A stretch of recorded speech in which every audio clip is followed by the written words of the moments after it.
Welcome to the Retro Blood.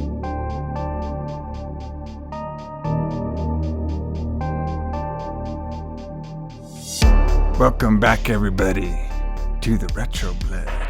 As we finish up this Wild Killer Objects 1980s Horror Movies Part 2 month here in the brand new year of 2025. In January, we're out here finding rare movies on very low budgets. And, you know, I was thinking out there, we have a bunch of killer objects in the horror movie universe of 1980s. We have axes, we have chainsaws, we have huge butcher knives, but those are all too expensive. Let's just get a nail gun, because the Retro Blood is talking all about Nail Gun Massacre. That's right. If y'all like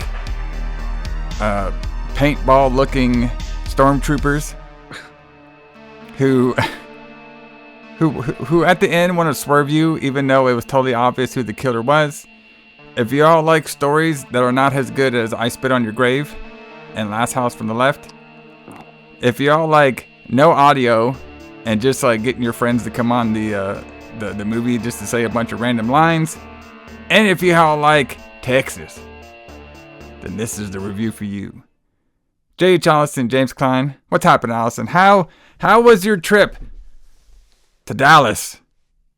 Hanging out with these country folk, figuring out the murder of all these gang rapists?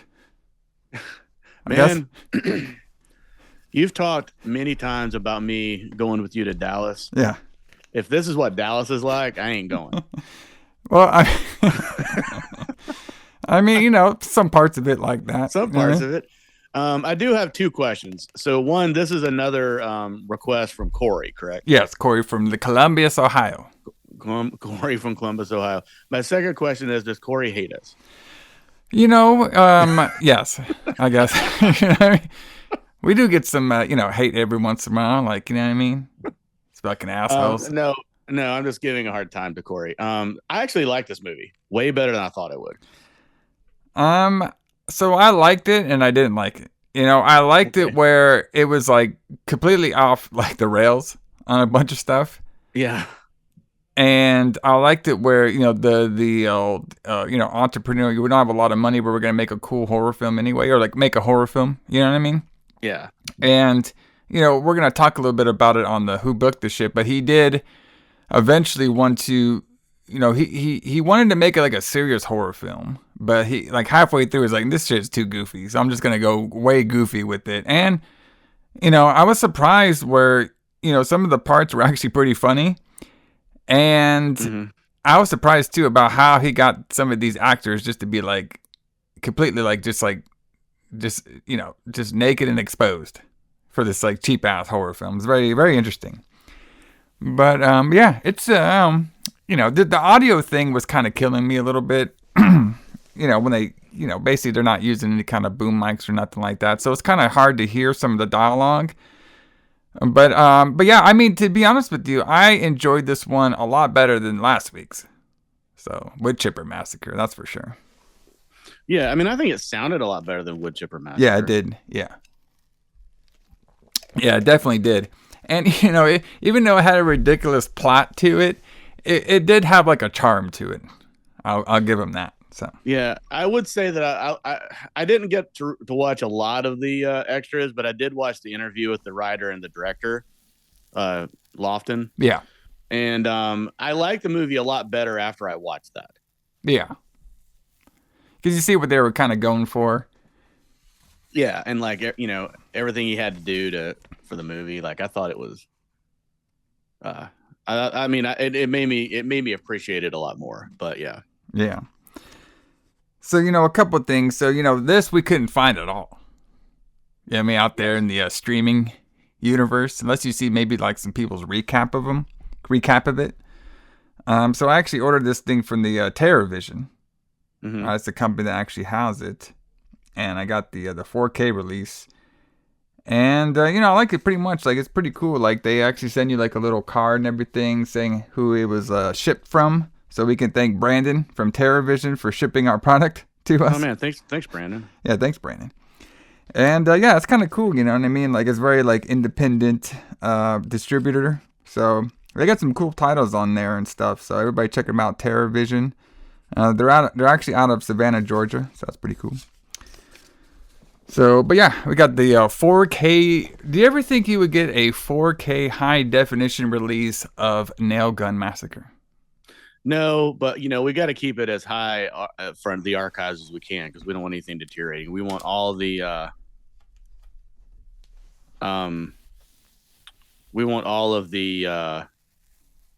high definition possible quality that's exactly. There.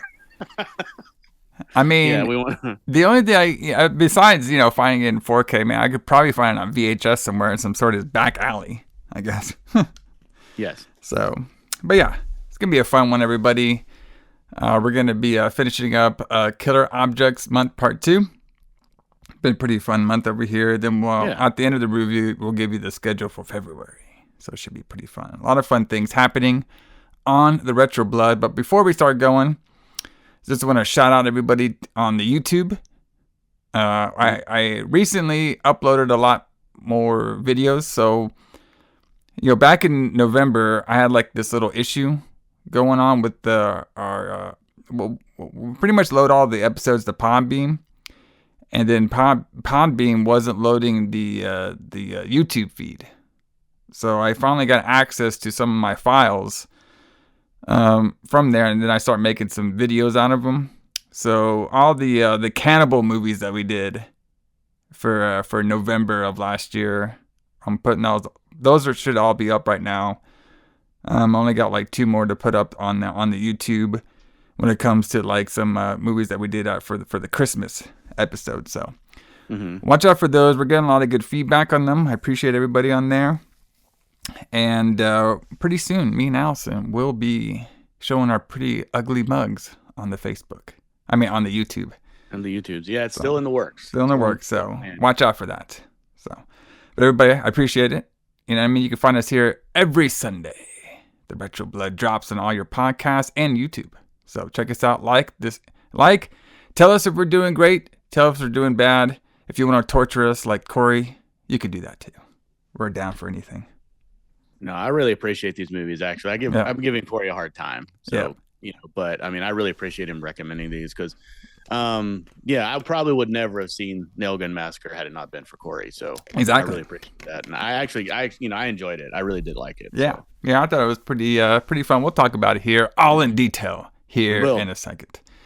But if you all like to, also too, before we get going, if you would all like to give us recommendations for movies we haven't done, retroblood69@gmail.com. But like every Retro Blood, Alison and everybody, let's talk about what is happening in the world of the pro wrestling and the metal music around the release date. But the only release date I could find for this movie, it said it came out in January of 1987, so that's what we're doing. Okay, we're doing January of 1987. So, how about I'll go first with some of the pro wrestling, because I thought this was pretty interesting. It's not going to be too long, but I thought it was pretty interesting about this certain tag team that debuted January 4th, 1987. Okay. We have Randy Colley and Bill Eadie. They debuted as one of the most famous WWF tag teams of this era in the 90s, Demolition. Oh, wow. Okay.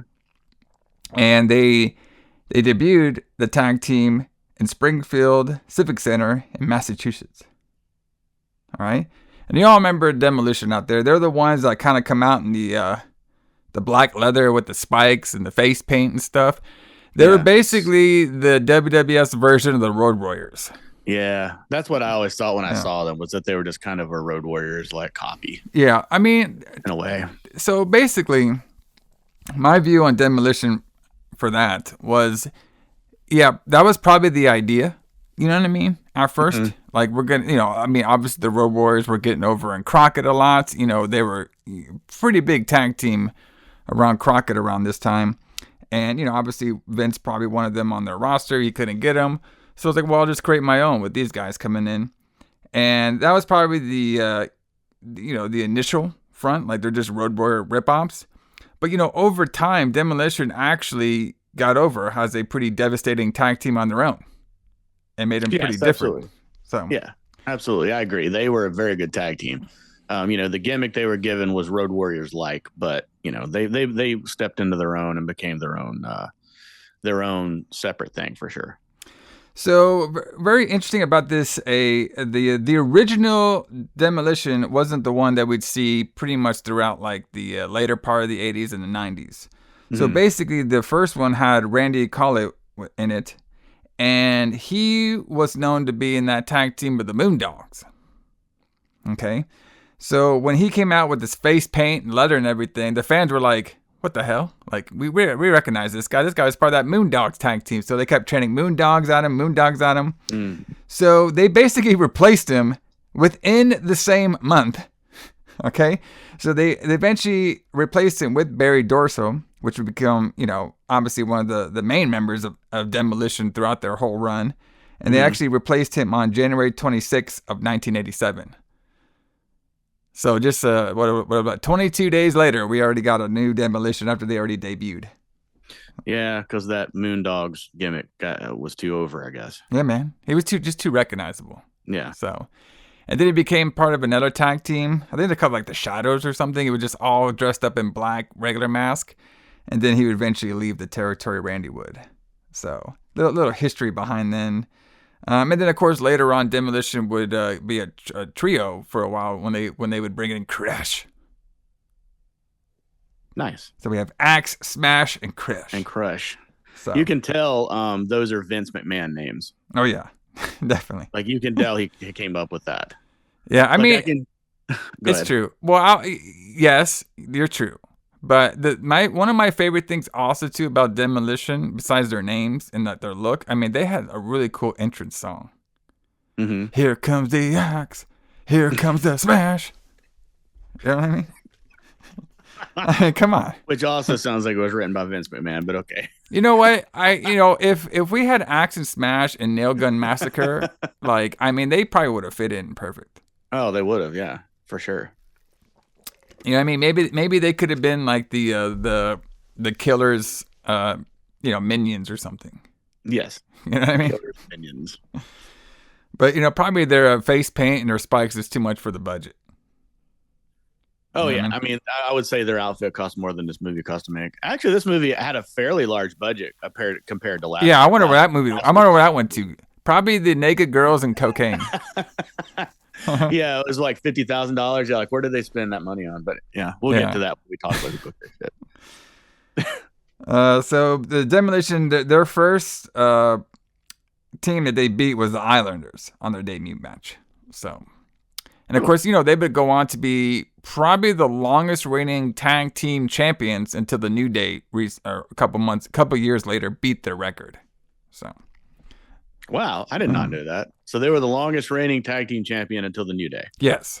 Wow. Yeah. That's awesome. I think they did like these numbers are just off the top of my head. I think the Demolition was like 375 days, and then New Day was like 400 and something.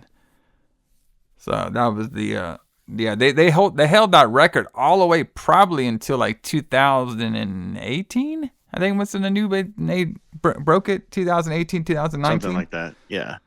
So, yeah. And, of course, there's a big thing of trying to get Demolition into the Hall of Fame, which they should be. They are a very recognizable team in the later 80s and definitely in the 90s as well. Yeah. What do you think the holdup is for getting them in the Hall of Fame?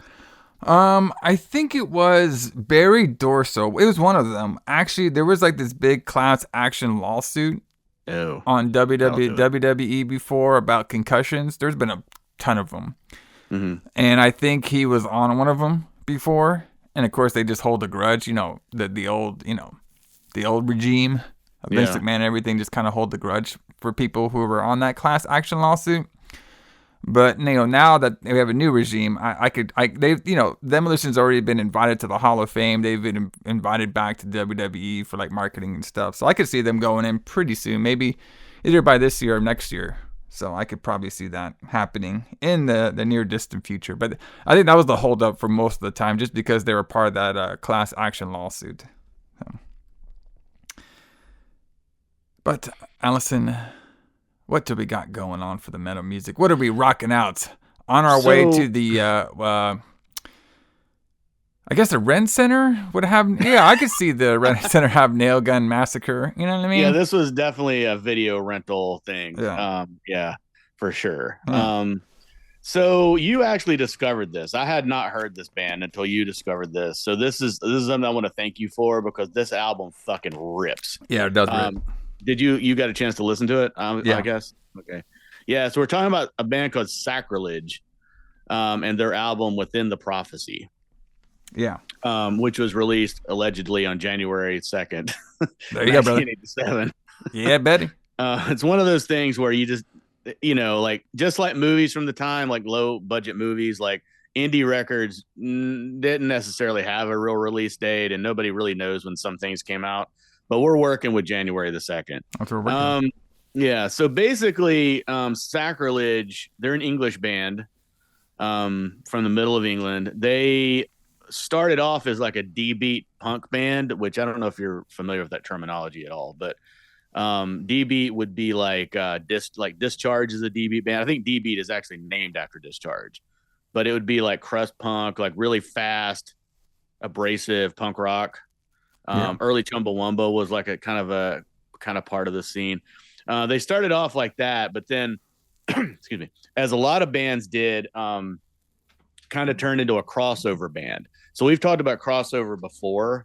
So crossover was like these bands that were punk rock bands, and then like when thrash metal came and merged like punk rock, hardcore, and metal together, there a lot of the punk type bands like Sacrilege and Corrosion of Conformity and DRI kind of started being more metallic with more like guitar riffs and guitar solos and Floyd Rose tricks and things like that with their guitars to make it like less punk rock sounding and more metal sounding, and still really fast drums like thrash metal had. So it's kind of like thrash metal, but a little bit faster even, and maybe less technical. But Within the Prophecy is a crossover album for Sacrilege. So it's like, it's really abrasive, really fast, but it's got this like really chuggy, like metal riffage to it. When I listened to it, it really stood out to me. I really liked Flight of the Nazgul. Well, I like anything that's Lord of the Rings related, of course. Yeah. I really like Flight of the Nazgul. I like Side of the Wise, Search Eternal. I mean, these songs are all really good. And I also liked how it was, it's metal and it's crossover and it's punk rock, but it's also like atmospheric too, in a way. Like it has like these atmospheric like keyboard like intros to the songs. I really like this record. Like I'm gonna buy this. I'm gonna buy this for nice. Sure. Yeah, I was listening to it. It definitely it's pretty interesting because they were saying like like you were saying before, the band was initially like kind of like one of those like heavier punk bands. Yeah. And then they transitioned more into the crossover, like you talk about, still kind of have like the punk rock kind of style vocals, but it has more like the thrashy sound to it with the more like atmospheric music. And apparently their second, after this record, they go more towards the doom metal style. I was about to say, after that they transition again into more like a doom folk metal type sound. So they're just hitting all the categories. Which is kind of cool. I mean, I love bands that do that. I love bands that change. A lot of people don't, a lot of people like fall in love with a band with a particular sound and they want them to make that sound forever. But I think it's cool when bands change and they have different sounds, and especially when they can like, play all that music at the same time. I think that's all really fucking cool. But apparently they're still together, or they're back together now. I think they got them back 10 years ago.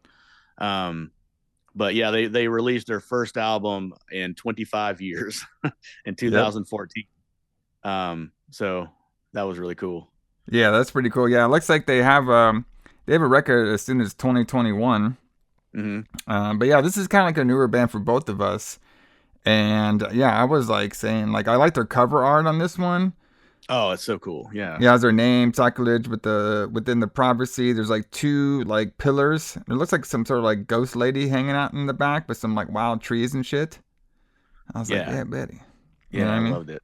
Yeah, one thing I love about this show, that I didn't realize I would like is like I love introducing our audience to new bands they've never heard of. Yes.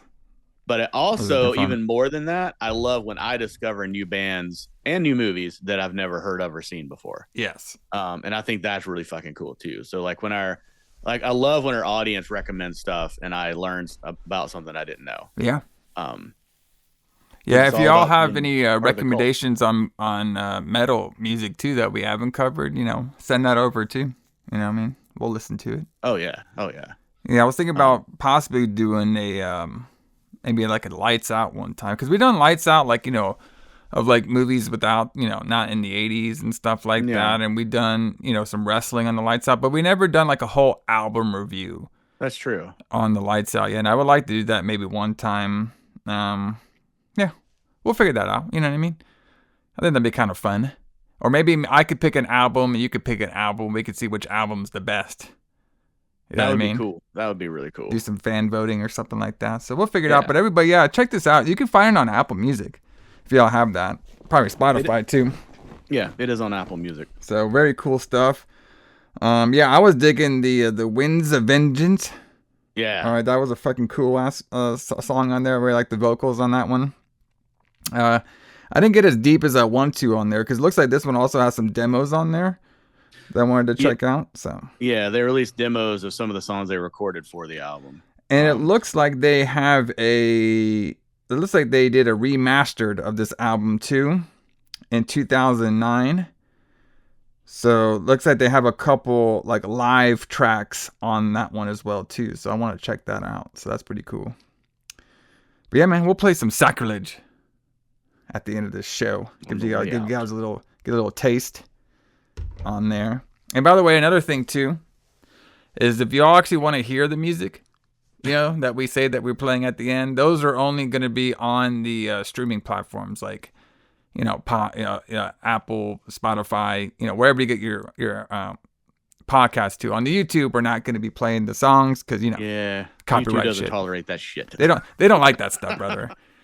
That don't work for them. You should see it. Like I had to mute all these songs because the files that I'm getting to upload, the ones that didn't upload, all have the music on them, and there's like you're blocked from certain countries and shit. I was like, blocked from certain countries. Like, so some people can rock out, but these other countries can't rock out? What the hell does that mean? We got banned in certain countries like Cannibal Holocaust. Yeah, exactly. I was like, what the hell? It's so weird. It's like you're partially banned in certain countries. I was like, we should make a shirt that says that. It would, and you know how like the Cannibal Holocaust, or I think it's actually Cannibal Ferox, how their video cassette cover said banned in 31 countries. Yes. Oh yeah, that's right. We should make a shirt that says banned in, what is it? Banned in some parts of the world. Yeah. Bans in certain parts of the world. Okay, thank you. I mean, what? They don't want me to talk about stormtroopers killing girls showing their titties? They don't want me to talk about that? Come on now. Wow. Yeah. So, but you'll play a little of this. I do want to follow up on this band because I didn't get to listen to them as much as I want to. Yeah. But it looks like they do have another CD that came out in 1989. Turn Your Back on Trilobit. I think I said that right. Mm-hmm. And they have their looks like a Live Leads 1986 album too. So maybe we'll circle back to them. Cool. Sometime in the future and stuff. But everybody check it out. Sacrilege. It's a pretty fun band. I enjoyed them too. So I'll probably be listening to them this next week. But let's get into who booked this shit, brother.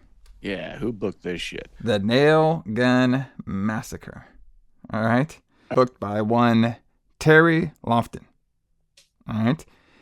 And if y'all want to know where Terry Lofton did, he was actually a stuntman, apparently, on the Dukes of Hazzard.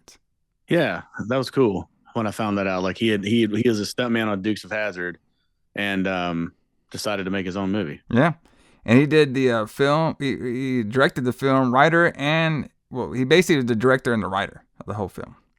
Yeah. And he wrote the 80-page screenplay for Nail Gun Massacre. Interesting. And he managed to acquire, like we said before, $50,000 to shoot the project. Okay. But because it was a small budget, Lofton was forced to shorten the screenplay to approximately 25 pages. Oh, just imagine what we missed out.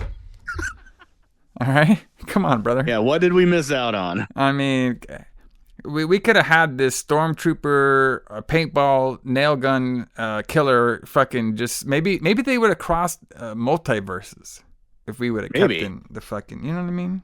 Maybe it would have crossed over with Texas Chainsaw Massacre. Oh, shit, brother. You know, there you go. Because, I mean, he does mention that that's the reason he wanted to make this movie. It was because he loved that movie. Yeah, he loved the Texas Chainsaw Massacre. Boy, what a difference that shit was. I mean, they had some of the southern charm on there, I guess.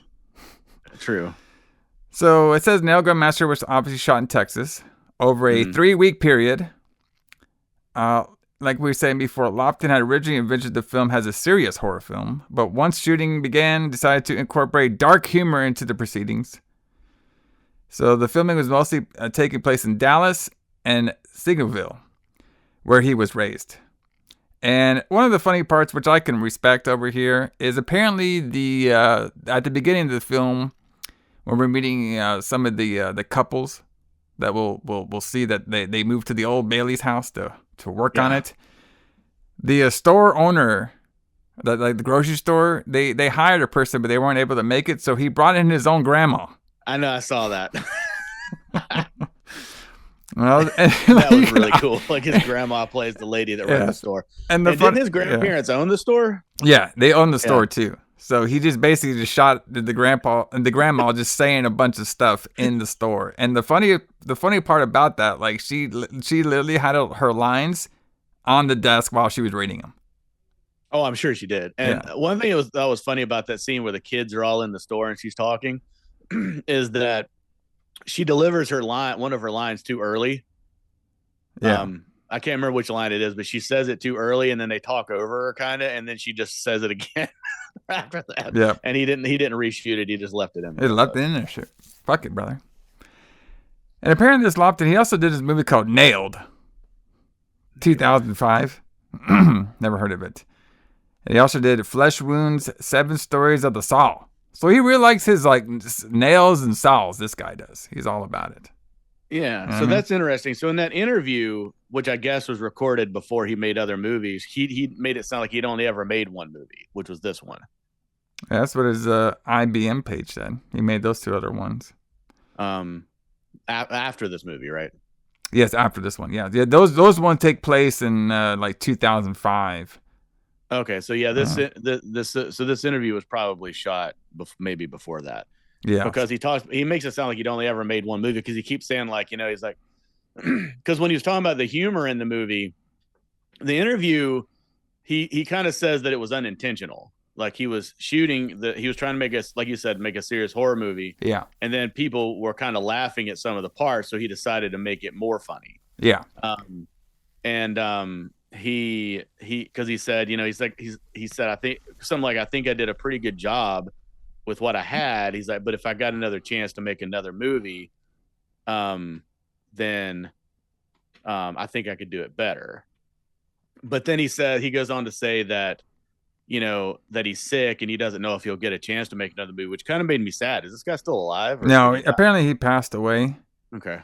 Let me bring it up over here. But he did at least get to make another movie, so that's cool. Yeah, it looks like he made about 2 of them based on his page over here. So it's saying that he... let me go here. He died on March 24th, 2011 in Dallas, Texas. All right, but it's saying on here he was able to make Nail 2005 and Flesh Wound 7 Stories of the Saw 2006. Oh, that's cool. So I'm glad he was able to do that. Maybe if we jot these down, maybe we can do some for the Lights Out. Yeah. See if because you know some of the stuff he had in here wasn't bad. It was just you know very just low budget and different for the time. You know we can do a Lights Out in a tribute to Terry Lofton. Yeah, there you go.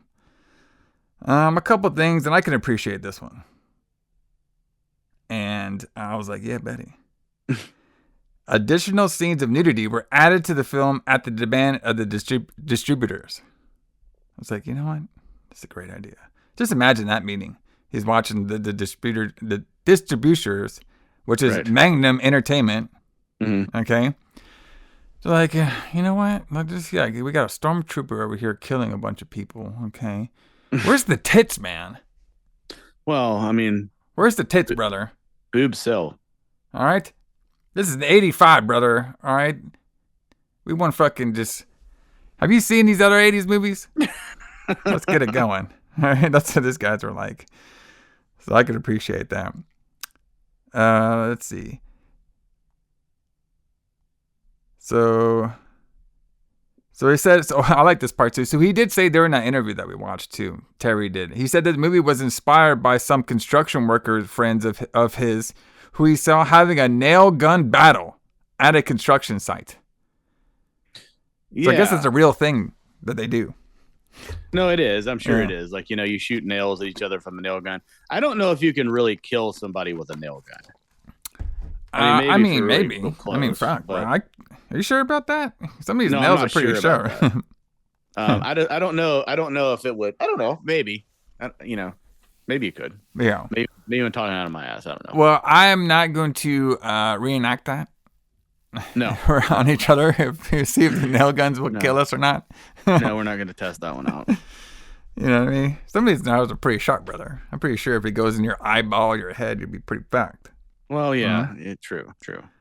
So I thought this part was funny too. He also said during that interview, he said, according to Terry on an interview, John Rutter's wife, who was the guy, he was one of like the hippie guys that were trying to look for work, and he had the girl that they snuck out in the forest to have some sex on a tree. Yeah.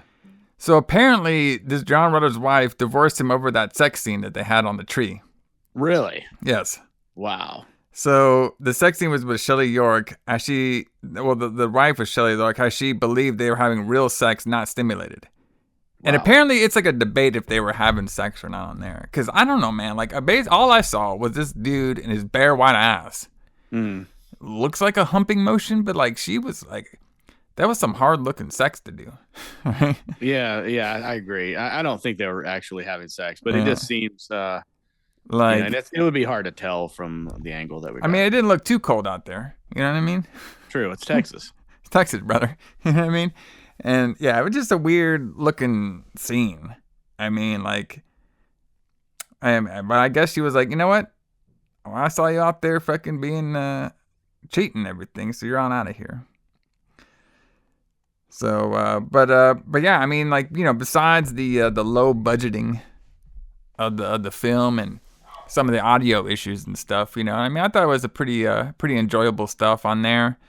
Apparently, the whole cast that he got, like a lot of the actors and actresses, they all of them were in film school around Dallas, and that's how they got the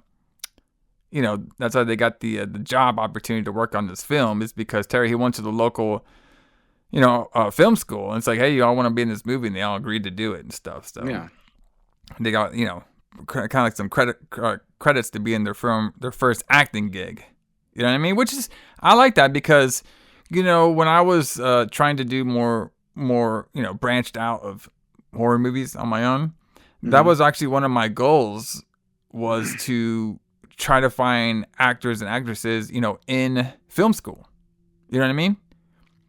Like, I think that's a really good idea. Like, just go to your local film school. Like, hey, if y'all want to practice, I got this horror movie with some budgeting behind it. Why don't you come over and be a part of this movie and get some practice, So. Yeah, exactly. Yeah. I mean, that'd be the way to do it, right? You get people in film school or who are acting or whatever. And yeah. Instead of having like a casting call, you can just go there and be like, okay, who wants to do this? And figure out who wants to be in your film. And like, okay, well, I'll find a role for you. You know what I mean? Right. Exactly. So, but yeah. So I wonder how he went about getting the nudity. I mean, I know you told me the story about that, but like, did he just go hire people to be nude, or did he? So this is like the 80s. So probably stuff was like a little easier. So, we've talked about some of these movies before where the women in these horror films are like, oh, nobody's ever going to see this. Right. You know what I mean? So I think it was a little easier to get some of these women to be naked on camera because they just thought like it just was only going to be seen by a certain amount of audiences to not really blow up. You know what I mean? Right. I don't think the girls who are getting naked on this film were going to be thinking that in 2025, people are going to be having, this video on YouTube and they can see all across the world and people talking about it in 4K high resolution. You know what I mean? I mean, can you just imagine that? Like you're doing this because nobody's ever going to see this piece of shit. Yeah. And then 40 years later, people are watching it on 4K Blu-ray. Exactly. High definition titties, brother. You know what I mean? So, awesome. I'm pretty sure they got, and also too, if you remember, we talk about Quigley a lot, one of my favorite horror actresses out there. Mm. And, a lot of times she would only get roles because she would, be the full Monty on there. So I think it was just at this particular time in the 80s, it was just something that you did to be not only on, get more roles, but, a lot of them just thought like, okay, well, this is just going to die out somewhere and nobody's ever going to see it. You know what I mean? So, because that was the reason I was thinking why we had so much nudity on here and was so focused up on, and I'm pretty sure they got paid a little extra to do that. But that's something I could think of. Yeah, I was about to say. I mean, nudity in a movie is not hard to get. You just have to pay for it. I just didn't know if he would have the budget for that, but maybe that's where most of that money went. Yeah, like I'm saying, man, most of that money was on probably the tits and the cocaine that was flowing through the production set, probably. So. But everybody, how about we get into this, the massacre of the nail gun. Let's do it. Massacre of the nail gun.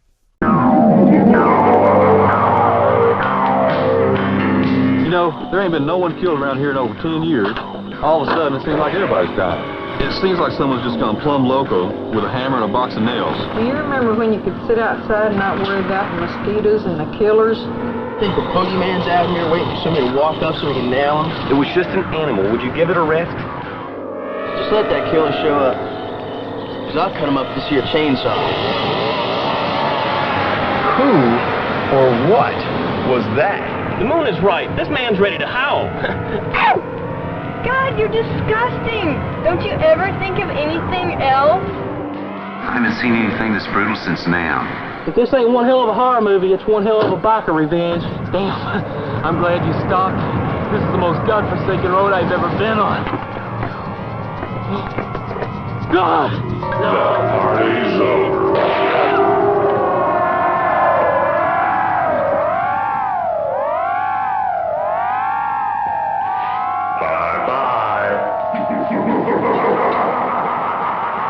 Bye-bye.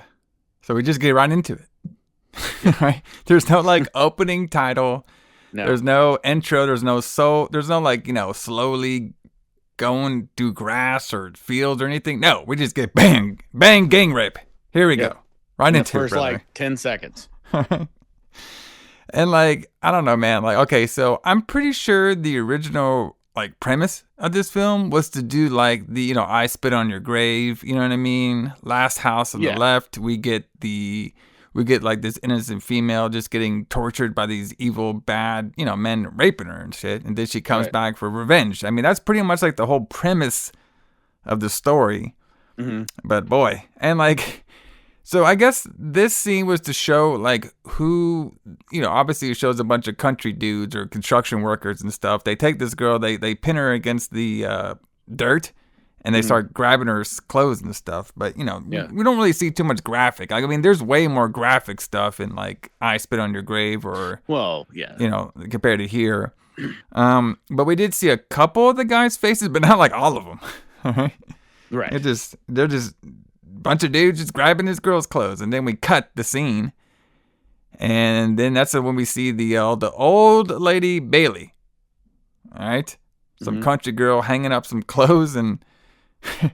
I guess the one of the guys who was doing the raping, all right, this old dude with the hairline, basically had the skullet going on. Skullet, yeah. Just yelling about his shirt. All right? And then bam. The fucking killer just shows up. Just nail guns his ass out of nowhere. And when I first saw this, I was like, is this the killer? Like, why are they in fucking camouflage jumpsuit and a fucking motorcycle helmet, and they sound like a stormtrooper? I don't know why they sound like a stormtrooper. Well, I mean, I do. To hide I do the know voice? why. It's because it's to hide the voice, so you wouldn't know who the killer was. But I mean, I guess we're supposed to think that the killer had a voice modulator inside their yeah, brother. You don't have one or whatever. And no. I need to get one, I guess, for my So motorcycle helmet when I go on my killing rampages. So at first I was thinking, like, was paintball invented around this time? Because this totally looked like some like paintball like outfit. And then it was like, you know, it just they're just carrying around a nail. It was just very interesting. I was like, you know what? Move over Freddy Krueger. Move over Michael Myers. Move over fucking Leatherface. We got a new Texas demon here. We got the fucking stormtrooper paintball killer on here, brother. All right? Wow. Yes. So we already get the killing of the old skullet guy. I guess he was Mr. Bailey or something like that. So he's dead. Then the wife comes in there with the kid, sees him dead, and she just runs all out of there with the kid. All right. Mm-hmm. So we're already getting our first killing on here. And we see something that this the killer is... Keep note of this. There's two things that this killer does. It says one-liners. For some reason, like every killing has a one-liner, okay, and it's obviously shaped like a female body, okay. Yes. So I was questioning that too, like because like so when you see it, you're immediately like, oh, well, of course it's Linda killing people who raped her. Yeah. So then we just get right into everything, which I can appreciate. We don't have to fucking, we don't have to drag shit out in this movie. We just bam, bam, bam, keep it going. Yeah. So we see two couples making out, and this is when we get some. I just put a blonde girl with some tits hanging out. Sure. And if most of the time in these horror films, we try to keep our tits shots, subtle. Not this film, brother. They were focusing in on it. I was like, yes. They're keeping the camera where you can just see the tits on every shot where she's talking. Every scene, every shot. They even focus in on it. They even do the zoom in on the tits. I was like, yes. That's great. So apparently this guy, I like this line too. The guy was like, he gets a call. He's like, all right, I got to go cut down some trees. All right. And she's basically like, you can always tell when this is written by guys. She's all like, he's like, you gotta go write down some trees. How about, you stay in here and start, trying to fuck on me. All right. And the guy's like, no, I can't, man. All right. I got this one job I finally got this job to cut down some trees. Okay. That's the whole conversation they had. Like, basically, she wants to stay there and have some sex. And then he was like, nah, man, I got to do this cutting down trees, man. I can't do some sex with you on here. Yeah, you can definitely tell that no women had any input in this movie whatsoever. Oh yeah, no. All right, so now we see the guy who wants to chop down trees instead of banging some hot blondes. Mm-hmm. He goes with his friend, okay, to cut down some trees, and his friend is worried about this killer that's been around town, which is obviously the nail gun killer. He's like, oh, don't worry, they ain't gonna show up over here. All right. So his friend goes and pisses at a tree. And of course, he turns around and he pisses on the nail gun killer, and then the nail gun killer shoots him on his stomach, and then eventually shoots him on his dick. All right. When he turned around and pissed on the killer, I was like, "You've got to be fucking kidding me!" Like, which point of the filming do you think our boy was like, "Oh yeah, this is just funny"? Like, was it here? Was it at the beginning? It was definitely by this point when he was like, I'm sure that he's like, let's just have him piss on the killer. Yeah. And I didn't catch all the one-liners because, fuck, bro, I was watching this at a fucking hotel. I could not hear half the shit they were saying. So the killer does say some pretty funny one-liners. Yeah. All right. So then we see the main guy who he starts chopping down some trees, and the killer goes by him and because the guy has a chainsaw on him, okay? Our major guy who didn't want the sex. Mm-hmm. And then she kills him, and she chainsaws off his hand, okay? And the killer says something about like, I'm going to keep you all in one piece or something. I'm going to get you off in pieces. All right? So then, after all that, and like, you know what I respect about this movie too? At least it, like we said last week on Wood Chipper Massacre, but like wasn't really a massacre. We had like 2 or 3 dead bodies. I mean, this one we're racking up bodies quick. Oh yeah, I was about to say there's plenty of bodies in this one. Yeah, so I can respect that. So now we had the sheriff comes in. Boy, this sheriff was something else. That guy was great. He wasn't like the worst sheriff. And to be honest with you, like, I kind of like this sheriff guy because just the way he was, it was just like, I can believe he was a real sheriff in Texas. Mm-hmm. Okay. I was about to say, this guy is probably like what a lot of Texas sheriffs are like. Yes. Like, I mean, like really, not like Hollywood Texas sheriff, brother. No, I'm talking about real life Texas sheriff. This guy was. Mm-hmm. So he sees the car and stuff, right? And he's like looking at these cars and everything. And he's basically like tells the cop, like, yeah, I think I found this car out here. No, first he goes up to the truck and he touches it. And he's like, looks like a truck. Looks like a truck. This is when he's calling it in on the radio, right? Yeah, he calls it on the radio. It's like, looks like we had this truck out here for a couple days. We're like, a couple days? This shit. Like, how does he know that? I mean, maybe he passed by and saw it earlier, but like, how does he know that? But one thing I thought was funny about this, and I think this is just a filmmaking thing that maybe you can answer, but why in all these movies, when the sheriff stops and then has to call something in on the radio, why does he get out of the car, close the door, then reach through the window to pick up the radio and talk? It looked better that way. I mean, I assume it's so that the audience can see the actor. Yeah. But it's like, why would he not just talk on the radio and then set it down and then get out of the car? Like, why do it in this complicated way? Well, it's supposed to look cool that way. Well, it does look cool. I got to show off my Levi jeans, brother. Okay.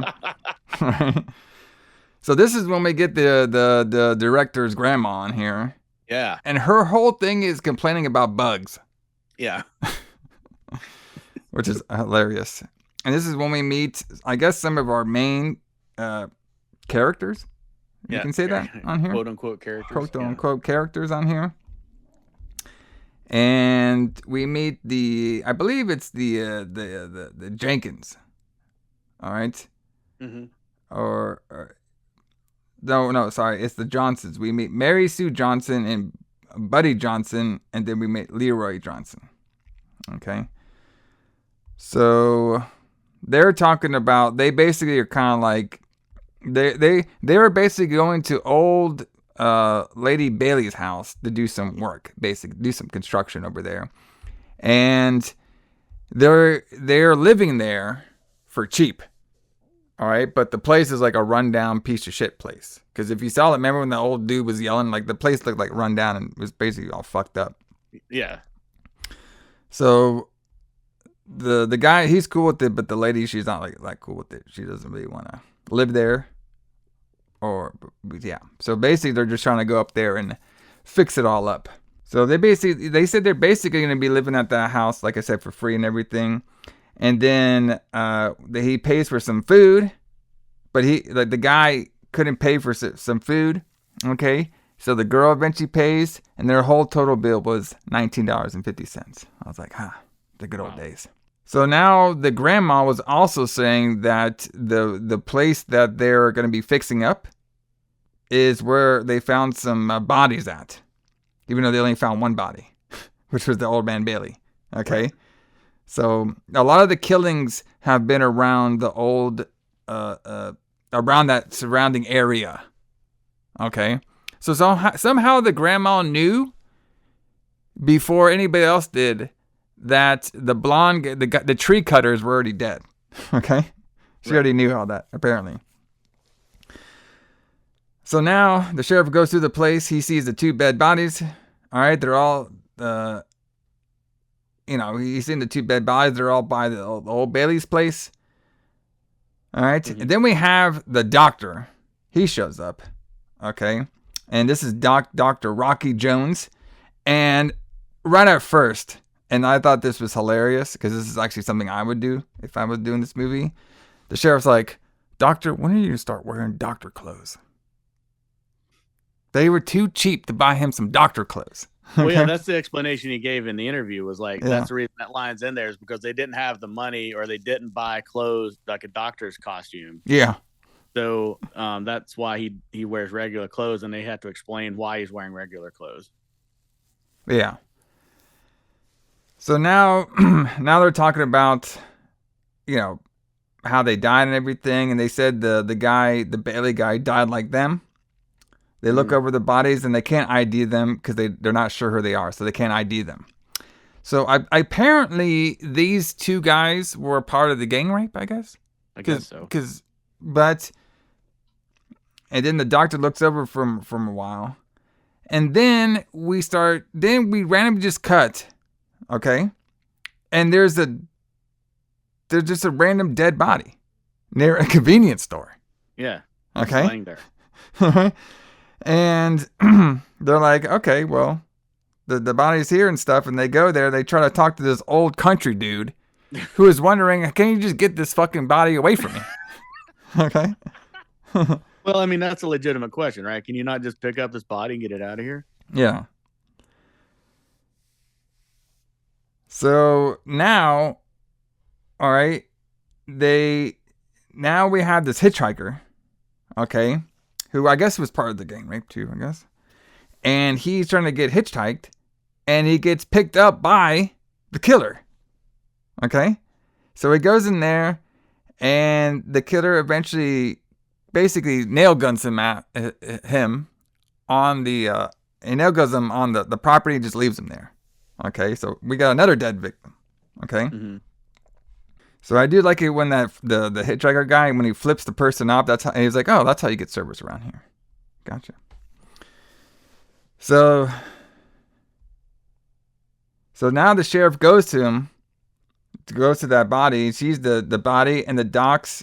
All right. So now the sheriff, basically while they were looking at that body that died by the convenience store, saying that body's been dead for like 4 or 5 hours. Okay, by some like auto parts store. That's when they get a call in saying they found another body on the road from the hitchhiker. So now, I guess the hitchhiker was part of the raping, but the random body on the floor was just some random girl. Yeah. Now, I couldn't really tell because they didn't really show her. I thought originally it was that blonde girl with the tits from earlier, but I'm not exactly sure if that was or not. I mean, it doesn't specifically say that. It just kind of implies that she's just some dead girl they found. Yeah. So I did like it where the old farmer guy was like, hey, you just going to leave her here? Like, no, what's going on with this? I mean, that's a legitimate question, right? I mean, like, you're just going to leave this dead bitch here? Yeah. So now when the sheriff shows up to the hitchhiker body, we got another redneck. That's what I put in my notes. Complaining like, oh, man, I just found this body out there in the road and stuff. All right. So he's like, the trucker's like, it could have been some sort of biker gang that got him. And the doctor says, looks like he's been dead for a long time. I was like, why? We just saw that like 2 seconds ago. And then the doctor was saying, yes, he probably died from a slow death due to blood loss. Yeah. All right. So now we have one of the guys who's fixing up the place. Yeah. Okay. Which I might have got. Actually, I think I got it. Man, I might have got their names wrong, but I could barely tell. Let's just go with the buddy. Okay. So he is complaining about the fixing up the place because, like, it's a kind of a shithole because they're fixing up the old Bailey's house, but it's a shithole. But if they fix it up, basically they can live there. Basically, so after the old man Bailey died and the women, the old man Bailey, I guess they didn't really say that the lady Bailey died, but it's pretty much I guess the sheriff was thinking that it was possibly the killer could have been that old fat lady from the beginning of the film, Bailey. Mm-hmm. Okay, yeah. But because they can't find her basically, so it's implied that she died, but we never really saw that. And these kids are over here trying to fix up the place, but the guy's complaining about it. Okay? Right. All right, let's see. And then they hear a noise. They get all scared, but it's just a raccoon. And they said that they think people are trying to scare them because the place is supposedly, cursed because that guy died here. And I guess the broke dude I put on here, I guess his name was Tom. So there you go. Tom is the broke dude. I was way off. I thought his name was Buddy. Buddy might have been his friend or something. Maybe. I didn't really get the names on here because even when I look on the list and shit, I couldn't even pull up their names. So we have this. So Tom now is gonna go get some wood. Okay, and this is the first time that we see the girl who supposedly got gang raped coming out and complaining, "Hey, asshole, you forgot your receipt." And she's like telling him a bunch of assholes for forgetting the receipt. And then the friend's like, called her a hot bitch. Okay. And it was the girl from the beginning. Interesting. Yeah. How much did you get a sense of how much time has passed since she was raped until now? Not really. And like, it was funny, like later on, like the sheriff's like, well, that was just like a rumor. Right. They make it sound like he didn't even know this happened. Yeah. No, he knew it happened, but he didn't know it was like for sure. Like it wasn't like something that was like, facts to him, I guess. Maybe she never called it in or something. I don't know. So now we have these biker looking dudes, or they're not really like biker looking dudes. They're kind of like gypsies, I guess, like 80s gypsy younger dudes. And they show up to the lumber store and they're looking for some work around here. And this one guy who was friends with the gang rape lady, he was like, yeah, I know where some work's at. You can go by the old Bailey's house. And they sent him, I was like, okay, we'll go there. I was like, yes, I'll see you there. I will see you there sooner than you know. Hint, hint. Hint, hint. Of what can happen later. Which didn't really make sense. So now they all leave to go to the Bailey's house, this crew. Okay. And the girl, she didn't really give her name. Like I didn't catch her name at all. I just called her the gang rape girl. Okay. She comes in, it's like, who are they? And the other guy was like, they're construction workers, and they start looking all evil. So apparently we find out now that there's this group of the lady and this guy, even though they work at a lumber yard, they have a grudge against construction workers because of what happened to her. Yeah, her name is Linda, by the way. Linda, okay, Linda. Yeah, Linda. Played by Michelle Meyer. There we go.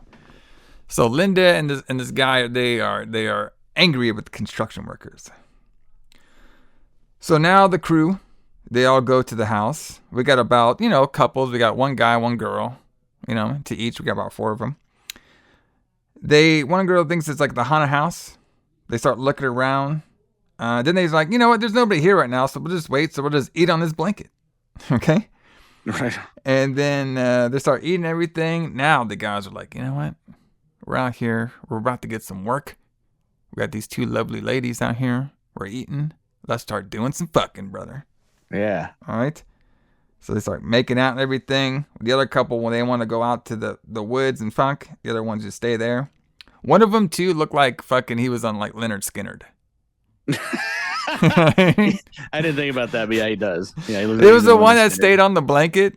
Yeah, you know what I mean, with the brunette who like does some acting later. I was like, brother, acting. Okay. So now the sheriff sees another abandoned car, which we'll see later, and so now the girl says, now we're back with the other the couples, and they start kissing everything. So one of the lines. So one of the girls says to Annie. Annie is the girl with the black hair who's gonna be doing some acting soon. One of the girls is like, "Oh, Annie, I see that you want some wiener with your buns." Ooh. Oh, fuck yeah. You know what? must have been so easy to live in the 80s. You know what I mean? I guess so. You yeah. drink some Miller High Life. You look like Leonard Skinner. You make some, you know what I mean? You'd be a gypsy just finding some construction workers out, job out there. You know what? Oh, yeah. It's like, guess what, girl? I got some Miller Lite, and guess what? I think you need some wiener with your buns. Girl's like, oh my God, maybe I do. All right, so they're all kissing now. Sheriff sees nothing. Basically, he looks at the abandoned cars like, nothing here, so I'll just leave. Mm-hmm. Hey, going on here. Yeah, he's like, nothing going on over here. Tell my wife I'll be home. Yeah. So we have some more couples kissing. Mm-hmm. So I just put the blue shirt guy leaves with the other girl, and they walk off, and the others stay there and smoke some weed. So Leonard Skinner and Annie smoke some weed. Yeah, and they were actually, that was real weed they were smoking, apparently. Yeah, buddy. Of course it was, brother. Of course it was. You can't fake that. I mean, come on now. So this is when we get the scene where the guy, I guess his wife saw this and he broke up with them. They're fucking near this tree, right? Mm-hmm. And I mean, basically, all you can see is his bare ass, basically. Right. Okay. And then the killer's like stalking them, and we do see it the humping going on for a while. Mm-hmm. Okay. All right. And I like it where the girl's like, "Oh, this is starting to hurt a little bit," and he's like, "Well, it was your choice not to lay in the not to lay in the blanket." Yeah. He's like yelling at her about it. They start grinding again. And I guess he's about to finish. That's what I put in my notes. And then he gets nail gun in the back of the head. Ooh, what a way to go. And then she gets nailed in the head and the chest. And then in the killer's stormtrooper voice, which I don't know if I can even reconnect right now. That's the end of every love story. At least this one. Later. All right. It's fantastic. So now we have Leonard Skinner guy going to check on the other couple. All right. The nail gun person hides. Kind of. I put like kind of, but not really, because you could obviously see him. Yeah. And I put like Leonard Skinner is now looking for Hal. So I guess the guy whose name is Hal. Okay. The nail gun. All right. And then the nail gun pops out. All right. And then scares the guy, Leonard Skinner, over here. Yeah. And the nail gun person pretty much makes him tie himself up to a tree. And the guy's like, well, I got some money. I was like, how the fuck do you got any money? Okay. Weren't you looking for work and trying to get some money? Exactly. Okay. And then the killer was like, I don't want money. I want revenge, asshole. And then he nails his hands together and then nails him. And he's like, hang around for me for a while. Funny. So now Annie does some acting. Okay. On here. Mm-hmm. Maybe she practiced this during her acting class. Because she's going worried about Ben. Ben is the Leonard Skinner guy, by the way. Yes. You know what I mean? And she's like, Ben, you said you would be back. You said you would be back. She starts crying and everything. Crying. She's, long shot of her crying and going through different emotions. All right. And then we have Tom's friend. Freaks her out. Okay. And she started freaking out, crying some more. And man, right when this guy grabbed her, like she was just like, man, I thought she was going to fucking pass out. She was crying so much. Okay. So now the guy, Tom's friend, he's confused, okay, and asks what she was doing here. And I guess John was his name. So I like to say these names because, like, this is when we find out the guy's name. So we're already halfway through the movie, and I finally found this guy's name is John. Okay? Mm-hmm. Right. There's not a lot of world building in this movie. Yeah. Brother, we're just get right to it. Let's get into it. Okay? So now we have that girl that John and Tom have been hanging out with. Okay. So they got the girl, and basically Tom and the girl are saying like, oh yeah, it's okay. Like they're telling Annie this, like hey, it's okay, it's probably, your friends will probably be back and stuff, and there's a lot of like gun shooters out here. You know what I mean? I stuck out the door and I get shot all the time. Because there's a lot of hunters out here. I mean, I'm not sure how that works, brother. Okay? I'm pretty sure it doesn't work that way. Yeah. You don't just step out your door and get shot because there are hunters around. Yeah. So now the sheriff knows Lady Bailey is connected with these killings somehow because all the killings have been near her property. All right. Sheriff Johnny. All right. He asked while all this is so Johnny is meeting with is asking why this is all happening in this small town and everything. Mm-hmm.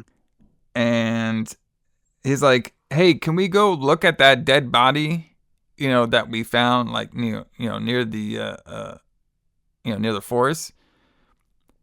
And the cop's like, "Well, we can't do that right now because it's dark outside. We have to wait till the morning." He's all like, "Okay." So they wait until apparently in 1985 Texas, they don't have bright lights to do body investigations. They just have to leave the body there until it's daylight outside. Until it's daylight so they can see. Yeah. Come on, man. Yeah. Yeah, we don't have lights. So now the sheriff, okay, is now talking to John, okay, and said, "Hey, you've been working on the Bailey's house, and then basically he was kind of hinting that maybe these guys had something to do with it, with all these, dead bodies that are, because remember we have Leonard Skinner, he's dead out there, and we have the two people that are humping by the tree, they're dead. You know what I mean? Because basically what happened was, I didn't explain this, but John and all of them, they called the police saying there might be some missing bodies out there, and the police, thinks there might be some dead bodies, but they can't look because it's too dark outside. So yeah, that's how we get going there. So now Sheriff John is like, "Oh, maybe you guys did the killings." And they're like, "No, we didn't do this at all." Doctor shows up. Now the doctor shows up, of course, not in doctor gear. Okay. Right. And he's all looking at him. I was like, "Oh, this doesn't make any sense." It's like, why are they doing? They're coming here to get, and then the sheriff's like, "It seems like they're just coming up to this Bailey's place to get knocked off." It's like somebody out there in the universe is giving them directions to come out here. Right. Like the director. Yeah, exactly. And then Sheriff's like, "Don't fuck with me, Doc." All right, what's going on over here? I mean, it is really weird that they all just seem to be going there for seemingly no reason. Yeah. They all just end up at this farm and get killed. Yeah, because basically all the bodies, if you all remember, the first two bodies are in the woods. They were chopping trees because they got called out there to chop some trees. Right. Okay, and that was near the Bailey's place, and they died. Then we had these three out here die. The Leonard Skinner guy and the people humping, they got sent out there from the lumber yard people. Linda and her friend or whatever got sent out there to the Bailey's place. So we know Linda and her friend are behind it. The only one that doesn't really make sense is the dead lady at the auto store. That was just add there, I guess, just to give them more bodies. I guess so. Yeah, well, yeah, for sure. So now we have John, Tom, and the girl. They're talking about the Trish girl. I guess, yeah, she's sleeping. And apparently they figured out that she's pregnant. So, just randomly. Okay. Right. So now the girl thinks that the sound was the killer. So the sound they heard earlier, they think it was the killer's sound. Remember that raccoon they thought it was? Now they think it was the killer. But the Tommy's still denying it. Mm-hmm. And they're like, "Well, we did lose that nail gun." Okay. And and then he's all saying "Well, we can't afford to lose that nail gun. It was $150. Right. Okay. So you have a missing nail gun, even though the nail gun, the killer had the nail gun before they even showed up at the Bailey's place. Okay. Right. So, because it's implied that it's their nail gun, but the killer was killing people with it before they got there. Exactly. Yeah. Sure. So now I put in my notes, 2 rednecks play nail gun shooting outside of a construction house. Yeah. So we had to add that in because that's where the story came from. Yeah. And then, of course, one of them got hit. All right. And they go outside, and now we see the stormtrooper killer shows up. And then he basically says in its voice, this game's my turn. And they start playing games with them. And she's talking to one of the construction guys who was doing the nail gun stuff. Mm-hmm.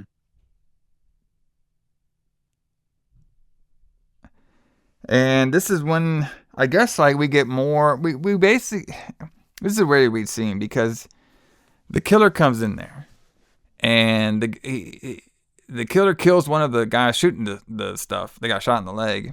And then he chases the other one inside the house being built. Mm-hmm. And it's like, game's up. All right. And they're just saying, like, and the guy's like, I never did anything to you. Like, why are you doing this? Why are you, trying to kill me? He's like, you never did nothing. All right. The last 6 months, you were all that was scared, and you were all right there raping. Okay. So we found out that I guess the rape happened like 6 months ago. Okay. Okay. So that's when the killer was saying it. And then the guy was like, well, it wasn't me. I'm sorry. I didn't do anything. He's like, the party's over for you. And he shoots him with the nail gun.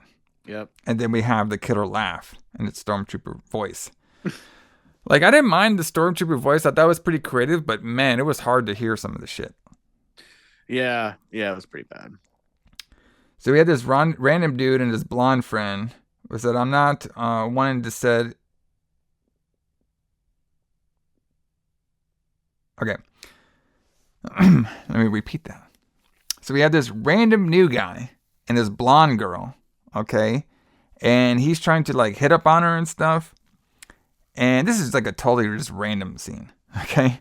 Mm-hmm. And they're going, basically, she wants to go somewhere, but the guy was waiting for I guess he was waiting for his friend, or his friend was one of the guys who was cutting trees, and they were waiting for him to hang out, but he never showed up. Okay. And the girl just wants to go to dinner. All right. So they go to dinner. He drives her up to a fast food place. Kind of look like a Sonic, I guess, like the Sonic for 1985. And you can get a special for a grilled cheese and fries for $1.19. Yeah, I have a problem with this because later on when they get their food, they ask for the special, but it's clearly a cheeseburger. Yeah. Not a grilled cheese. Yeah, it's not a grilled cheese and fries, bro. You give me a cheeseburger. What the fuck? But that's pretty amazing. A grilled cheese and fries for $1.19. I know. Fuck, bro. I can't get nothing. Most of these people probably made like $3 an hour, but still. Yeah. So that'd be the equivalent of, I don't know, what, $8 now, maybe. I don't know. So the girl's like, you call this classy? He's like, yeah, they have a special on grilled cheese. What else do you need? So now he sees this other girl walking up who apparently works there, and he tries to hide the girl in his car. So apparently this guy was fucking on the waitress, okay? And the waitress is like, oh, I guess you forgot I worked here, didn't you? So now the waitress is mad, and she's like talking to her coworker saying, I shouldn't even took his order, all right? And like, that's the asshole I've been talking about. And then she gives him the food, and she breaks his antenna. Ooh. And the other blonde's like, oh, I guess that girl's did you rattle her chain? All right. And apparently the blonde in the car didn't care. Like, she didn't care that she's a rebound. She didn't care that she was, fucking on this dude or nothing. She didn't care at all. Mm-hmm. So they go to the makeout spot.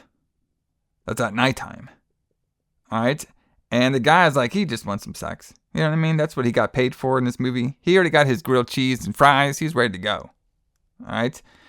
And they start making out of the spot. And the girl is like, well, I don't know if we could do it here. My mom comes by here all the time. Yeah. All right. And then the guy's like saying, listen, I'm hornier than a Chinese rooster. I'm not sure what that means. I mean, is the Chinese rooster like super just like fucks everything? I guess. I don't know. I guess so. So I put in my notes, they struggled to fuck. I mean, it looked like it was really hard. Like they could not do anything in the car. Okay. And then the guy's saying, I can't do it in here. Let's try the hood. Okay? Yeah. And then she's like, what if my mom drives by? He's like, oh, what the fuck? And then she's like, oh, what the hell? So they start kissing and fucking on the hood. I'm like, how is that better than being in the car? I'm like, yes, there you go. I mean, we can definitely see it better, which is probably why they put it on the hood. Yeah. Tits everywhere, brother. I love it. Yep. Nail gun person comes in, cop block like Jason. All right. And then the girl is saying, "Oh, baby, you're crazy." And then they look, and then she sees the nail gun person. It's like, "Oh, what are you, a cop?" All right. And then it says like, "Shut up, asshole, and put your pants on." Mm-hmm. All right. And then the one of them says like, "You're not Dirty Harry." Okay. Mm-hmm. And hey, you with the big tits. All right. And then he starts laughing to his own jokes. All right. Very funny. Yeah. And then I put in my notes, what am I watching? And then they gotta die. So the killer kills them randomly. Which I don't know if any of them had to do anything with the rape at all. But the blonde tit girl died, and then this guy died. Yeah, because I was starting to think that maybe they were just killing people that had something to do with the rape, but then they start killing a bunch of women. So yeah, just randomly. Like this is not even if we got one girl that died near a convenience store. Now we're having this horny blonde tit girl die. All right, and pretty soon we're gonna have some other women just randomly die. I don't think they were part of the rape, and it just happened. No, they just So now we have this random bald guy talks about a job site and how reckless the killings and how the police, how reckless the killings are, and that the police are not doing anything. Mm-hmm. And then I thought the girl is his wife, but it's not. It's just his daughter in a bikini. She finds a bikini because I guess this guy is going to grill up while they swim.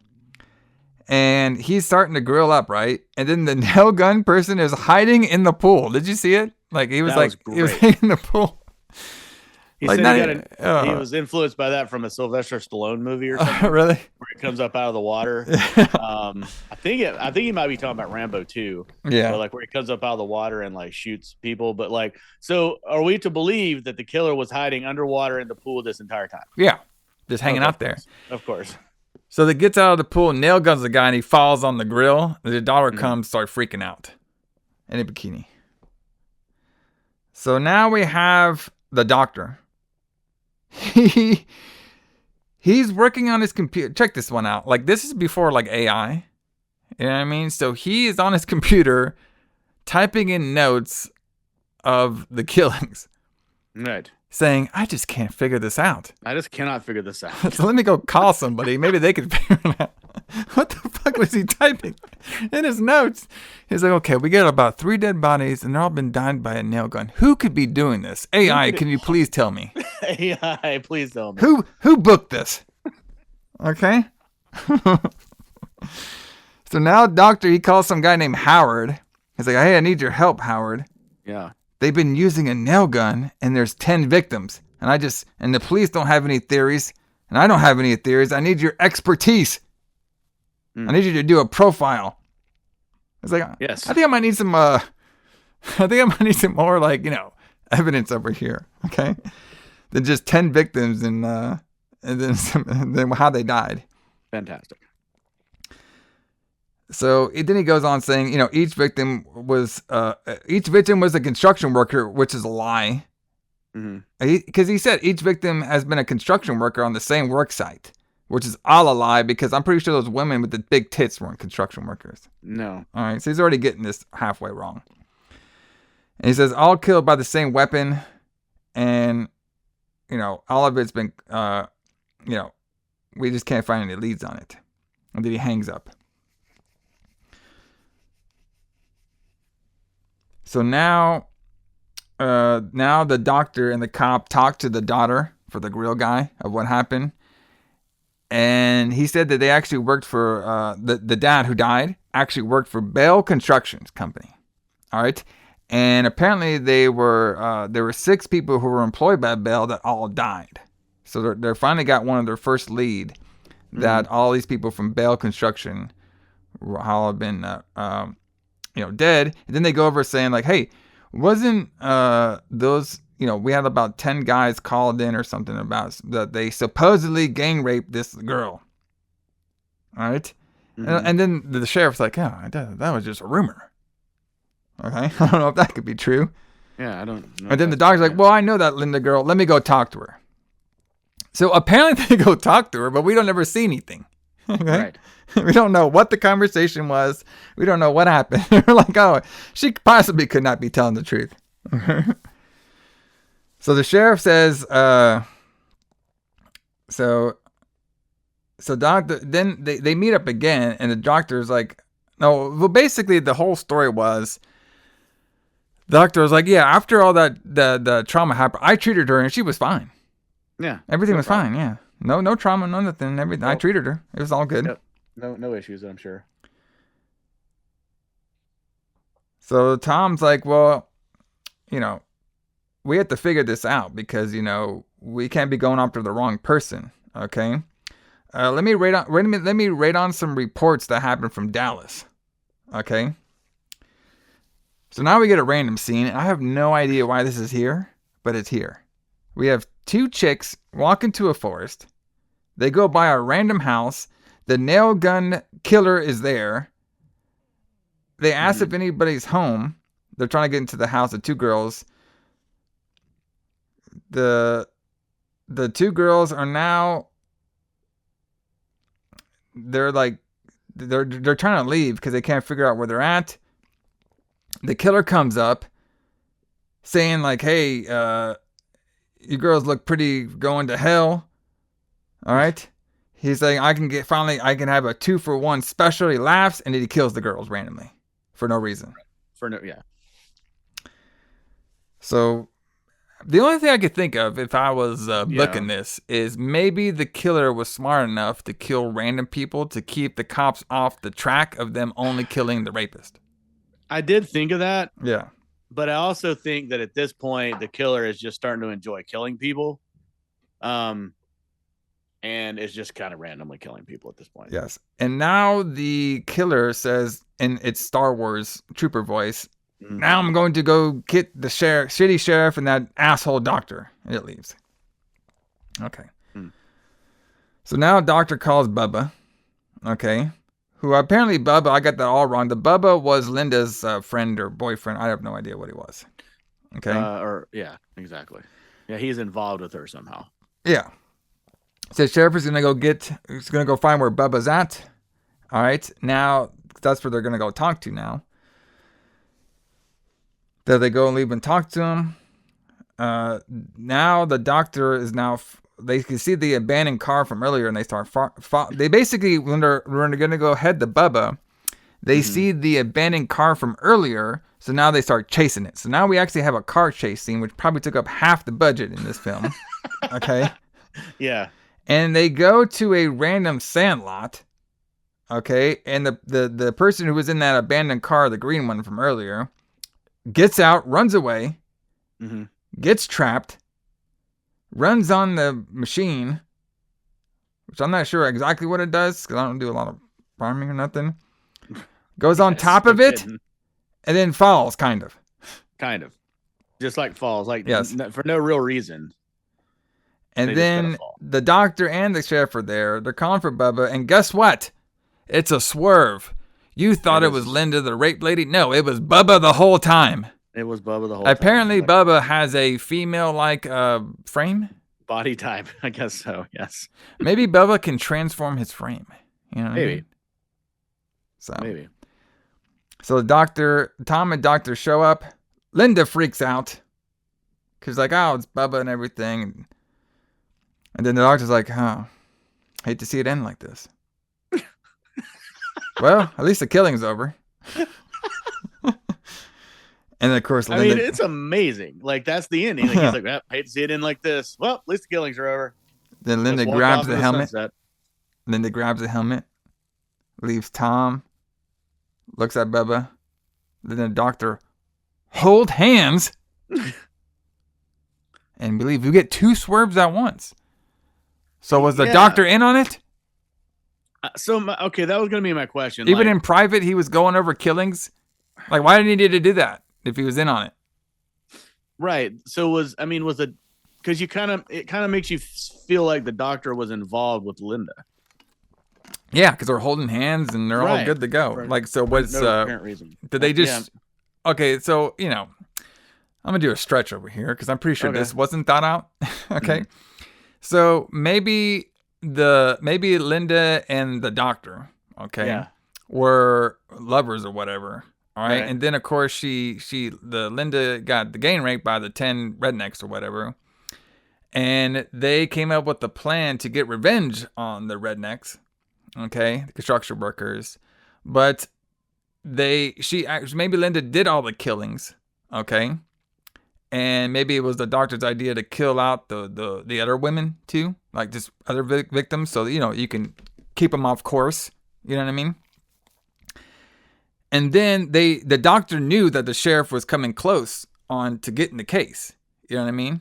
Because remember, the doctor couldn't figure out anything. He even put it in his AI machine. He could not figure out what was going on with these killings. He even called Texas, brother, to see what's going on with these killings. He could not figure it out. He even called Dallas. And then of course the doctor when they found out that the guy who killed is dead on the grill. Mm-hmm. Maybe they found out he was working for Ed Construction, and he was like, "Oh shit! Well, these other guys working for Ed Construction. Maybe it was that story about Linda getting raped." And the doctor was like, "No, I treated her. She was all good, brother." Yeah. And then like, well, maybe it wasn't her, but maybe it was Bubba trying to get revenge for her. But maybe Bubba was so stupid that he was the scapegoat. So Linda did all the killings with Tom, but Bubba was the scapegoat.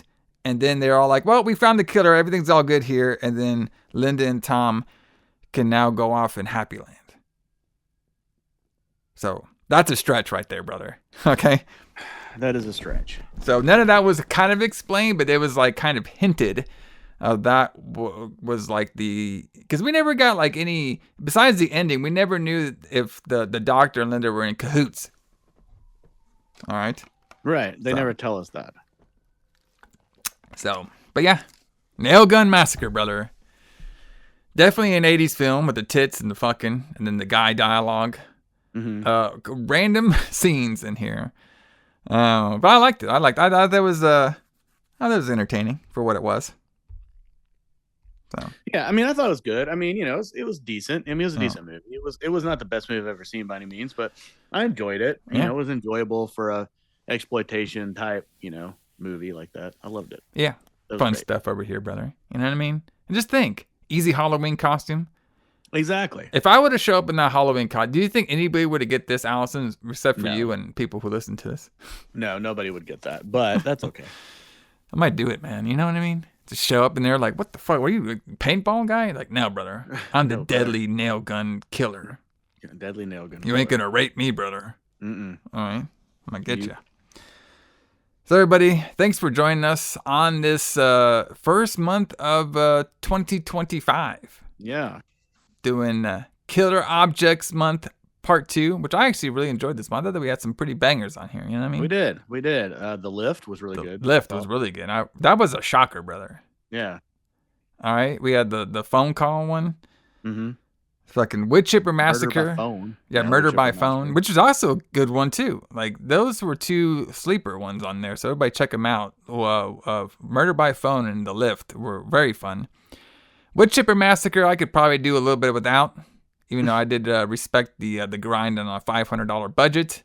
Yeah. And the Nail Gun Massacre, man. You know what I mean? If you want to see some, some budgetary horror films, you know what I mean? It's fun These stuff. Are some of them. So.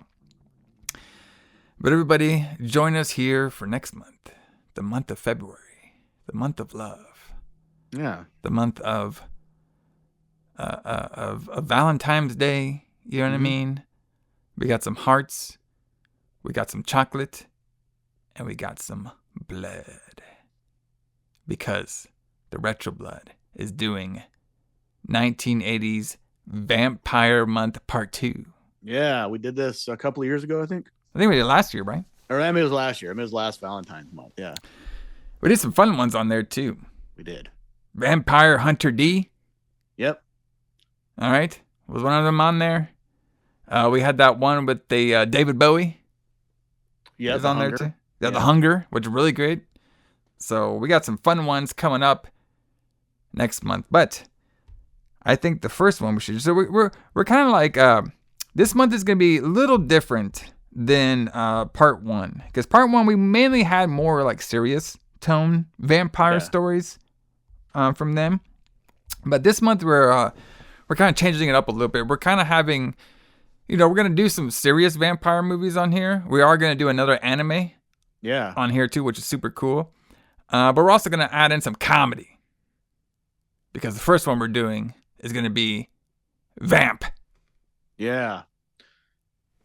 Have you ever seen Vamp or no? I've never seen it. I have seen it years and years and years ago. But I have not seen it in a long time. So I don't know how I feel about it now. Well, we'll see, brother. Because we're going to be doing that next week here on the Retro Blood, starting off Vampire Month Part 2. 1980s horror movies Vampire Month Part 2. Should be very fun. I can't wait to do it. But everybody, like I said, check us out. Retro Blood on the Instagram, Facebook page, Blue Sky, all that stuff. Yeah. All the YouTube subscribers new out there, I appreciate it. Everybody's rolling with us from day one. We appreciate it. Like and subscribe on there. We're going to start doing some face video. Like, what do you call it? Face videos? Face videos. I guess. Podcast facing? I don't know. Yeah, fasting. We call it fasting. We're going to do some of that on there. Appreciate you all liking, subscribing to us. We appreciate it. Keep this train rolling. If y'all have any music, metal, wrestling you want us to talk about, retroblood69@gmail.com. Yeah. And Alison, what Sacrilege song should we get on out of here with? Man, let's I was really going to say Flight of the Nazgul, but let's go along with the theme of the movie. Let's do Winds of Vengeance. Oh, Winds of Vengeance, brother, because we were getting some vengeance for sure on these construction worker debauchery. Mm-hmm. All right, with Linda and her secret doctor lover Tom, supposedly, I guess, maybe, I guess, at the end, and we're gonna kill him because it's cheaper than a chainsaw. It's cheaper than a chainsaw. Got a nail gun. Everybody, J.H. Alison, James Kline. See y'all next month. See you guys.